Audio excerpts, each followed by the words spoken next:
अस्सलामुअलैकुम students, once again real life problem के साथ अनदर क्वेश्चन है हमारे पास। The sum of the coordinates of a point is 9 and sum of their square is 45। Find the coordinates of the point. हमारे पास एक point है और उसके जो कोऑर्डिनेट्स है उनका सम जो है वो 9 के बराबर है।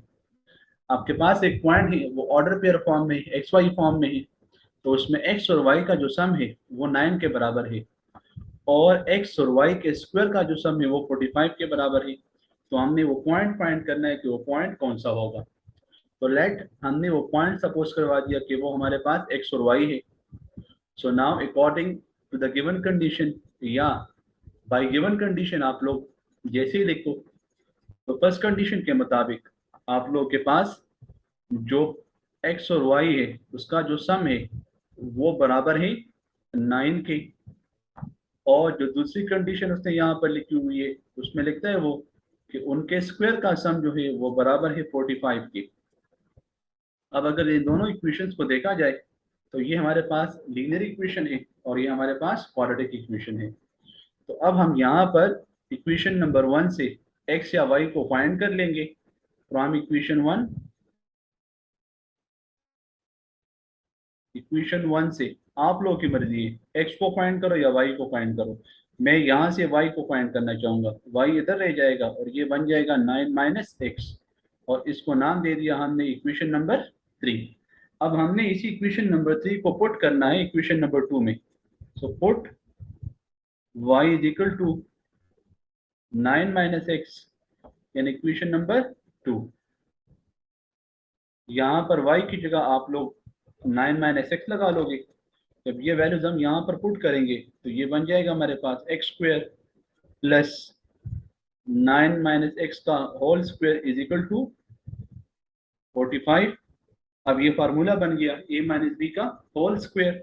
फार्मूला ओपन कर लेते हैं, A square plus B square minus 2 A B और ये प्लस 45 है। जब ये लेफ्ट हैंड साइड पर हम इसको शिफ्ट करेंगे तो ये बन जाएगा minus 45 by subtracting both sides 45। ये बन जाएगा एक्स स्क्वायर, ये 9 स्क्वायर है तो 9 स्क्वायर बराबर है 81 की। एक्स स्क्वायर अपनी जगह पे और ये 2 मल्टीप्लाई बाई 9 ये बन जाएगा 18x and minus 45 is equal to 0। X square plus x square है तो ये बन जाएगा 2x स्क्वायर। इसके बाद आ जाएगा माइनस 18x और ये 81 है और ये आप लोग के पास 45 है। जब आप लोग 81 से 45 माइनस करोगे तो आप लोग के पास आ जाएगा 36 इज इक्वल टू 0। अब ऐसे कर लेते हैं कि यहाँ पर अगर आप लोग देखो तो एक्स स्क्वायर का कोएफिशिएंट ये 2, एक्स का कोएफिशिएंट आप लोगों के पास 18 है और कांस्टेंट टर्म 36 है। तो ये तमाम के तमाम आप लोगों के पास 2 के टेबल में आता है। तो हम यहाँ से 2 कॉमन कर लेते हैं, इधर रह जाएगा एक्स स्क्वायर माइनस 9x और ये हो जाएगा 18 इज इक्वल टू 0। कॉमन करने से क्वेश्चन जो होगा वो आप लोग के लिए थोड़ा सा आसान बन जाएगा, ठीक है ना। और इस तरह भी आप लोग कर सकते हो कि आप लोग हर एक टर्म को 2 पे डिवाइड करो, तो ये भी एक ऑप्शन आप लोग के पास है। तो ये बन जाएगा x square minus 9x plus 18 is equal to 0। यहाँ पर हमने डिवाइड कर दिया by dividing both side by 2।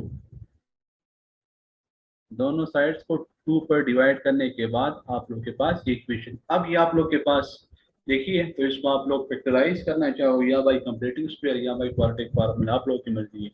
लेकिन फैक्टराइजेशन हमारे लिए आसान रहेगा, फैक्टराइज करेंगे तो ज़्यादा बेहतर रहेगा। तो अब हम यहाँ पर ऐसे 2 नंबर फाइंड करेंगे जिसको अगर ऐड किया जाए तो उससे आप लोग के पास -9 आना चाहिए और अगर उन्हीं 2 नंबर को मल्टीप्लाई करो तो उससे आप लोग के पास 18 आना चाहिए। तो वो 2 नंबर हमारे पास एक -6 है और दूसरा आप लोग के पास -3। अब यहाँ पर देखिए तो यहाँ पर x कॉमन है और यहाँ पर आप लोग के पास -3 कॉमन करें तो ये बन जाएगा x -6। अगेन x-6 कॉमन हो गया, x-3 रह गया। तो बाई जीरो फैक्टर प्रॉपर्टी आप लोग के पास 2 पॉसिबिलिटीज है, या तो x-6 0 के बराबर है या आप लोगों के पास x माइनस 30 के बराबर। x की वैल्यू आप लोगों के पास आ जाएगी 6 और इधर आप लोगों के पास x की वैल्यू आ जाएगी 3। तो x की वैल्यू तो हमने फाइंड आउट कर ली है। अब हमने यहाँ पर y को भी फाइंड करना है, क्योंकि हमारे पास जो पॉइंट हमने लिया हुआ है उसको हमने एक्स वाई से डिनोट किया हुआ है। x तो फाइंड हो गया, अभी हमने यहाँ पर y को फाइंड करना है। तो एक दफा हम x is equal to 6 put करेंगे इक्वेशन नंबर 3 में, और एक दफा हम यहाँ पर x is equal to 3 put करेंगे इक्वेशन नंबर 3 में। So put x is equal to 6 in equation number 3। यहाँ से क्योंकि y की वैल्यू हम आसानी के साथ फाइंड कर सकते हैं, तो y is equal to 9 minus 6, तो y इज इक्वल टू 3। तो आप लोगों के पास जो पॉइंट आ गया, x की वैल्यू आप लोगों के पास 6 थी, तो y की वैल्यू आप लोगों के पास 3 थी। या तो वो नंबर आप लोगों के पास 6 3 होगा, या आप लोगों के पास अभी x इक्वल टू 3 पुट करोगे तो दूसरा पॉइंट आपके पास एज ऑप्शन आएगा।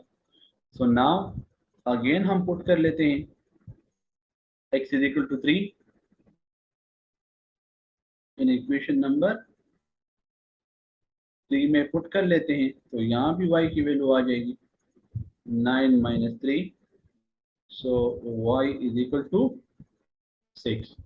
तो आप लोगों के पास जो दूसरा पॉइंट यहाँ पर आ गया, या तो आप लोगों के पास पॉइंट होगा या तो वो 6 3 होगा, या आप लोगों के पास वो 3 6 होगा जो हमें रिक्वायर्ड था।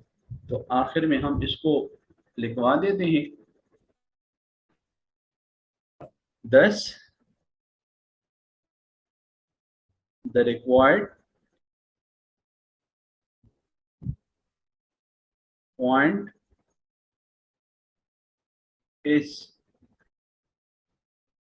आप लोगों के पास जो पॉइंट था, जो हमें रिक्वायर्ड था, वो तो आप लोगों के पास 6 3 था या 3 6 था। तो आप लोगों ने यहाँ पर वो पॉइंट फाइंड कर लिया कि या तो वो पॉइंट ये हो सकता है या वो पॉइंट आप लोग के पास ये हो सकता है। और अगर आप लोग इसको यहाँ पर कंडीशन के साथ कंपेयर करना चाहो तो देखिए, x की वैल्यू आपके पास यहाँ पर थी 6 और y की वैल्यू 3 थी, तो 6 प्लस 3 उससे 9 आता है, और आप उसको अगर स्क्वायर करके सम करो तो 45 आएगा। और अगर आप लोग यहाँ पर 3 6 लेना चाहो तो 3 6 वाले में भी आप लोगों के पास 3 प्लस 6 9 आता है, और 3 स्क्वायर प्लस 6 स्क्वायर उससे भी आप लोगों के पास 45 आएगा। तो हमारे पास यहाँ पर वो कंडीशन जो थी वो दोनों सेटिस्फाई हो रही है, और हमने यहाँ पर वो पॉइंट भी फाइंड आउट कर लिया। तो उम्मीद है स्टूडेंट्स आप लोगों ने ये क्वेश्चन समझा होगा। इंशाल्लाह अगले लेक्चर में हम मजीद क्वेश्चनों के साथ, तब तक के लिए अल्लाह हाफिज।